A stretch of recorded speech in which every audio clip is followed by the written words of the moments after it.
একটা ময়দার বস্তার সাথে বিয়ে দিতে ভালো বলছে, ভালো বলছে।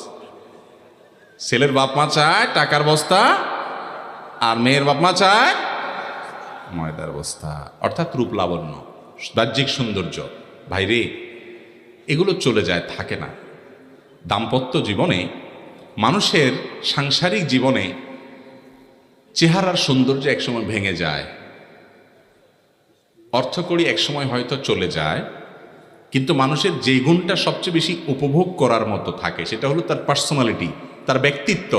আর একজন মানুষ যখন তার রবকে রব হিসাবে স্বীকার করে, একটা জায়গায় সে আত্মসমর্পণ করে, তার সাথে চলে ফিরে উঠে বসে আপনি শান্তি পাবেন। কারণ সে হারামে যাবে না, আল্লাহর নির্দেশের বাইরে যাবে না। তার একটা ঠিকানা আছে, যার কোনো ঠিকানা নাই, নফসের গোলাম, যা খুশি তা করে। তার সাথে আপনি কোনো কাজ করে কখনো প্রকৃত এবং আসল যে